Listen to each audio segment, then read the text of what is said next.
یہ جو ویکسینز ہم نے جو امپورٹ کی، چائنا کا بھی ہم شکریہ ادا کرتے ہیں کہ انہوں نے ہمیں 5 لاکھ ویکسینز ملی، جو کہ میں پھر آپ سب کو بتا دوں ہیلتھ ورکرز کو پہلے لگیں گی، جو کام کرتے ہیں کرونا کے مریضوں کے ساتھ، تو ان کو سب سے پہلے، اور اس کے بعد پھر ایک ایج گروپ جو کہ جس ایج میں زیادہ خطرہ ہے کرونا کا، ان کو لگیں گی۔ اور میں یہ بھی آج کہنا چاہتا ہوں کہ سارے صوبوں میں یہ ڈسٹریبیوٹ ایک ہی طرح ہو رہا ہے، یعنی منصفانہ طریقے سے ہو رہا ہے، کہ کوئی یہ نہ سمجھے کہ ہم نے یہ جو ہمارے پاس 5 لاکھ ویکسینز آئی ہیں ان کو ہم نے کسی ایک صوبے میں زیادہ بانٹا ہے۔ یہ بالکل منصفانہ طریقے سے اس کی ڈسٹریبیوشن ہو رہی ہے۔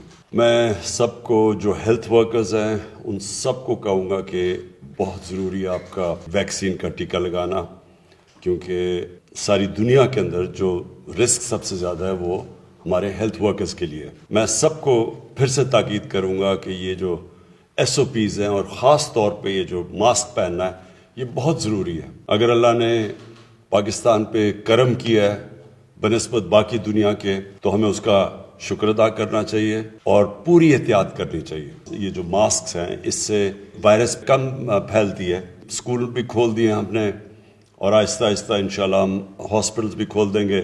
ہماری اس وقت کیسز نیچے آ رہے ہیں، تو جتنا آپ یہ ایس او پیز کے اوپر عمل کریں گے اتنا ہی ہم اپنے لوگوں کو کرونا وائرس سے بچائیں گے۔ ہم پھر سے ہمارے اوپر اللہ نے کرم کیا۔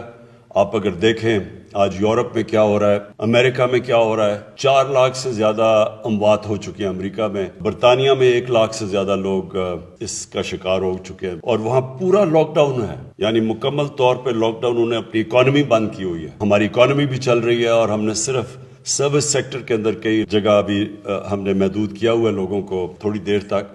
تو اگر آپ احتیاط کریں گے تو ہم پھر باقی بھی ساری جگہیں کھول دیں گے۔